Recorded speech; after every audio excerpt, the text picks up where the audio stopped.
TV 시청자 여러분 안녕하십니까. 8월 13일 저녁 8시를 넘어섰습니다. 트럼프 대통령은 터키의 독재자 에르도안을 좋아한다는 정평이 있었습니다. 그런데 터키가 미국의 목사 한 사람을 앤드류 브론슨이라는 사람인데 이 사람을 억류하고 있습니다. 지금 그 이유는 2016년에 있었던 실패한 쿠데타에 연루되었다 해가지고 억류를 해놓고 있는데 별다른 증거가 없다고 그래요. 그래서 트럼프는 자신의 위신을 걸고 석방 압력을 넣었습니다. 그런데 협상이 잘 되는 것 같더니 결국 안 되고 해서 이 사람이 계속 1년 넘게 억류되고 있습니다. 다만 감옥에 있다가 지금은 가택연금으로 바뀌었다고 합니다. 그러니까 트럼프 대통령이 놀랍게도 이 한 사람 문제를 가지고 터키에 대해서 동맹국입니다. 군사 동맹국입니다.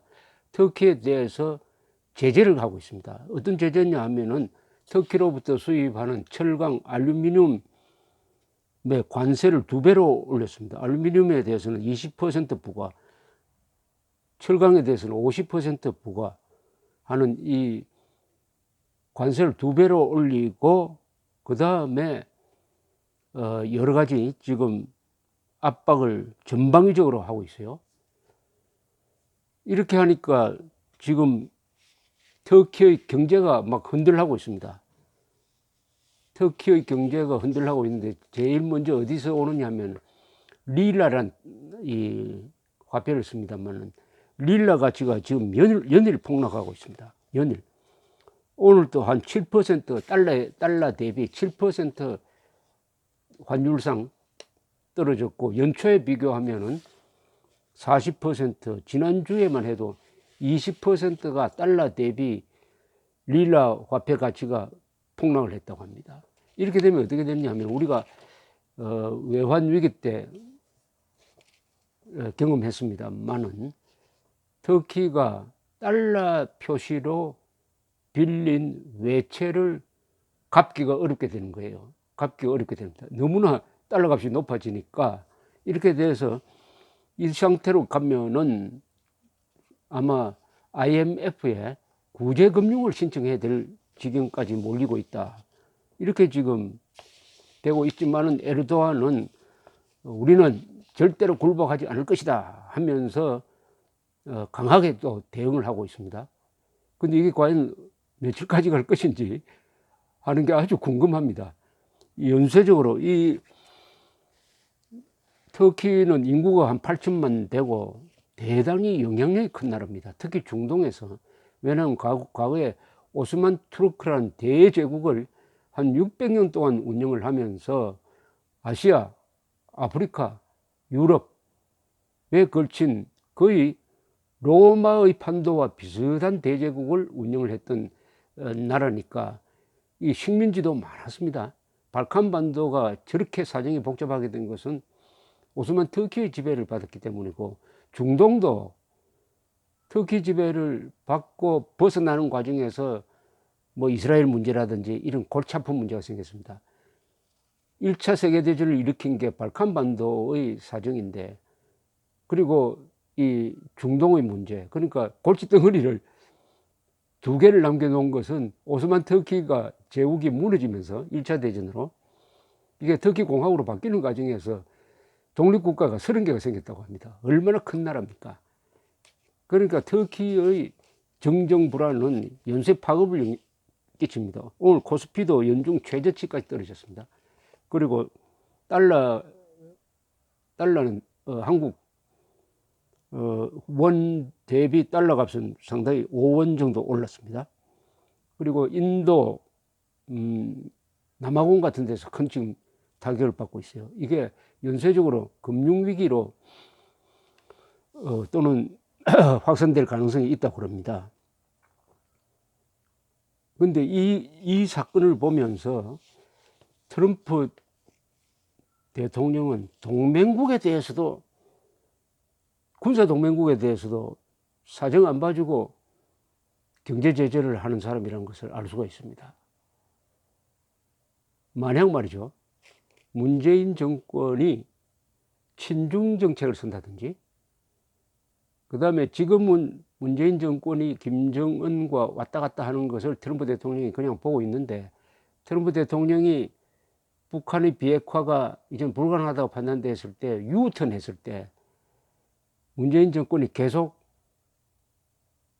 친김정은, 친중국 정책을 펴면은, 그때는 트럼프가 문재인 정권에 대해서 이런 경제 보복을 하지 않을까 하는 관점에서 이 트럼프가 터키에 대해서 제재하고 있는 걸 유심히 살펴봐야 된다고 생각합니다.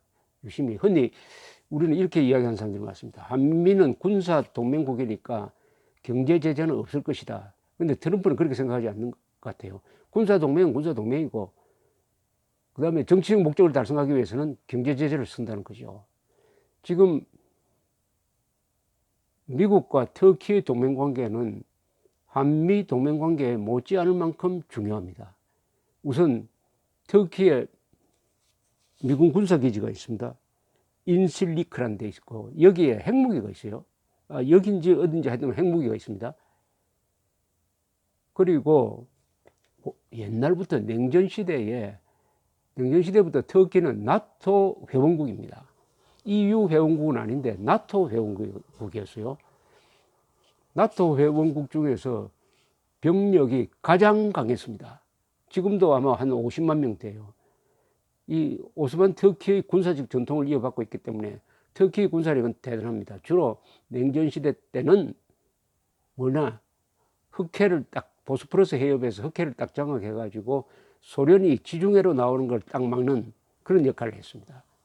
말하자면은 소련의 옆구리에 비수를 딱 대는 거죠. 한때는 이 터키에 미국이 핵미사일을 배치를 했어요.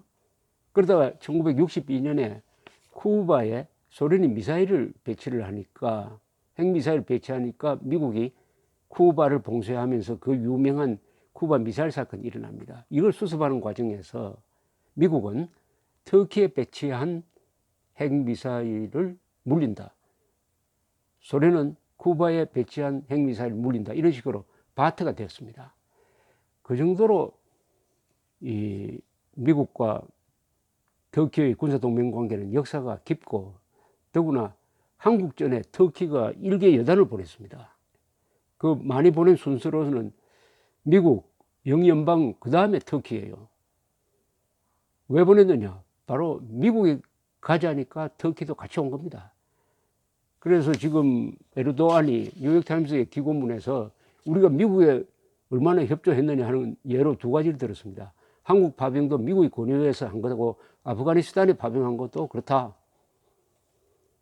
이런데도 불구하고 지금 트럼프가 이 에르도안을 이렇게 쥐어 흔드는 것은 물론 미국의 체면 문제가 걸려 있겠죠. 체면 문제가 걸려 있고, 또 하나가 있습니다.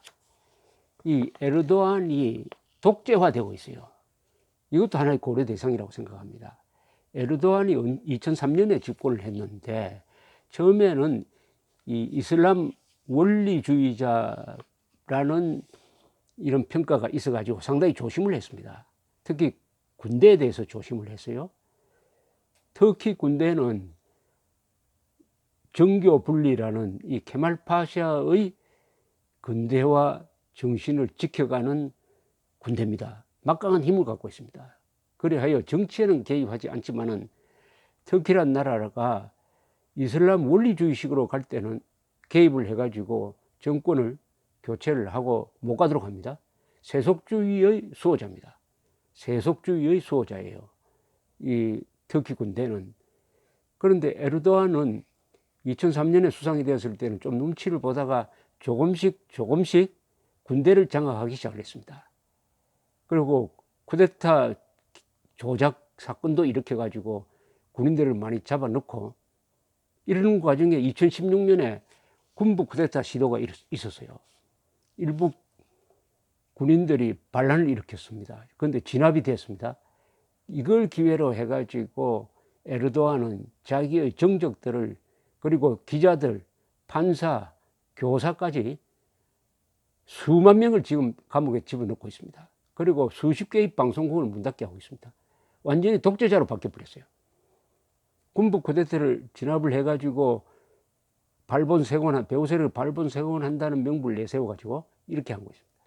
그리고 그 한 사람, 이 사람도 이슬람 성직자인데 굴렌이라는 사람이 지금 미국에 있는데, 그 사람이 쿠데타 주모자다 해가지고 송환하라고 압박을 넣는데 내놓는 증거가 별로 없어가지고 미국이 거의 응하지 않고 있습니다.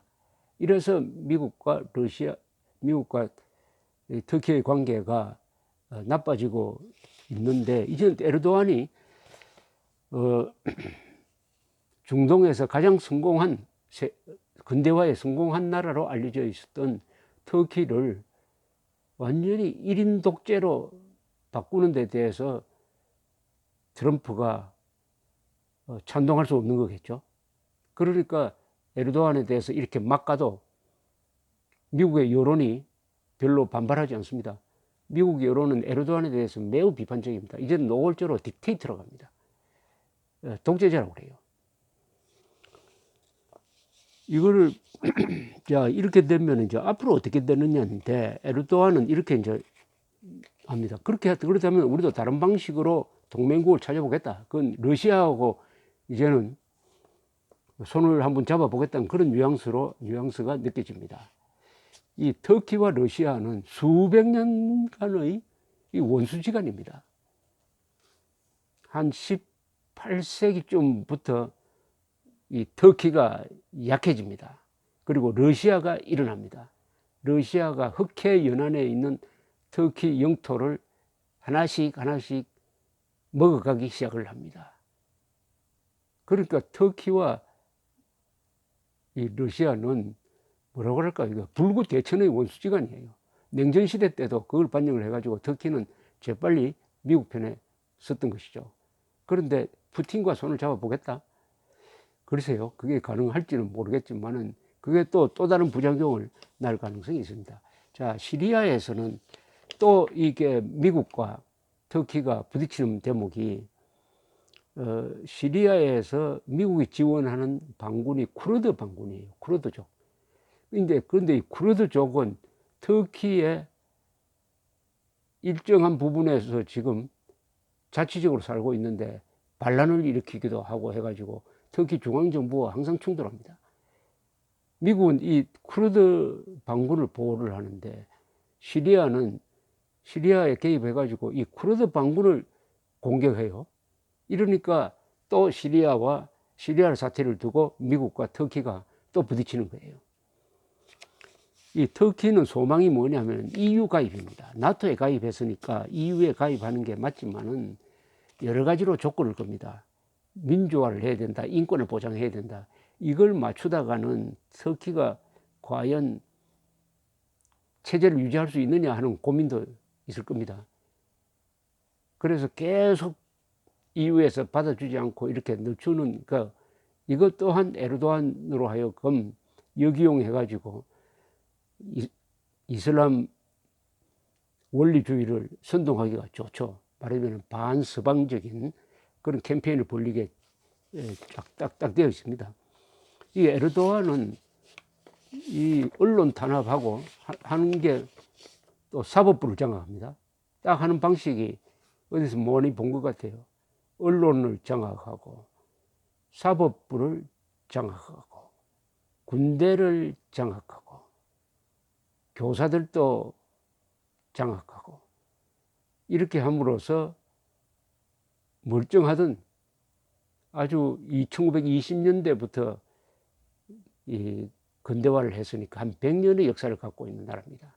100년의 역사를 갖고 있는, 이슬람권에서는 근대화가 불가능하다고 했는데 케말 파샤라는 위대한 군인이 등장해가지고 거의 성공시켜 갖고 있던 이 터키의 근대화를 에르도안이라는 자가 나와가지고 다시 되돌리면서 세속주의를 약화시키고 이슬람 원리주의로 가는 척하면서 자기 일신의 영달을 위해서 독재적 권력을 장악하는 과정에서 어마어마한 지금 부패를 저지르고 있습니다. 부패.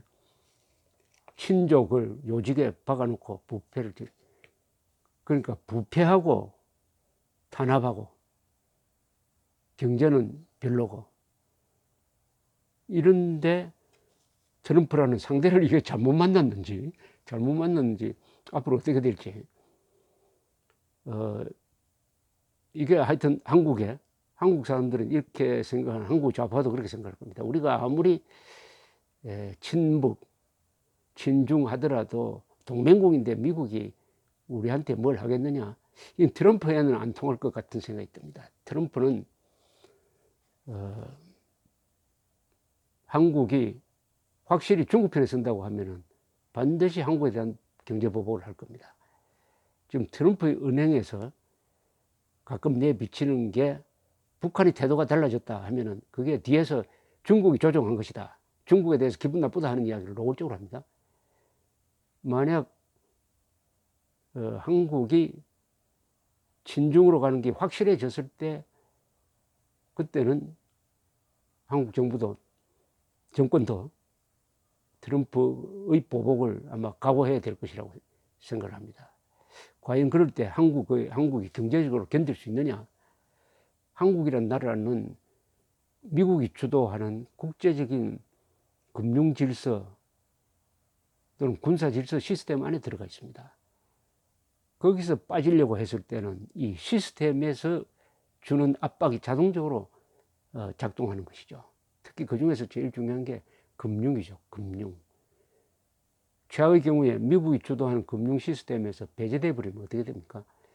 지금 석탄 게이트 사건, 북한산 석탄을 불법 반입하는데 정권적 차원의 비호가 있었다고 한다면은 그것 가지고 트럼프가 다른 군사적 동맹과 별개로 어떤 한국의 기업을 또는 은행을 표본적으로 제재를 해버리면은 지금 터키 꼴이 나는 거 아니냐 하는 그런 점에서 단순히 정권을 바꾸는 것을 넘어서 이 체제를 바꾸려고 하는 시도는 어마어마한 반발이 예상됩니다. 체제를 바꾸는 것은 정권 바꾸는 것하고 다른 거죠. 체제를 바꾸려면은 그 작동 원리를 바꿔야 되고, 한국 같으면 반공을 없애야 되고, 자유민주주의를 없애야 되고, 한미동맹을 없애야 됩니다. 그게 몇 사람의 머리로서 과연 가능한 일인지는 한번 지켜보도록 하겠습니다. 감사합니다.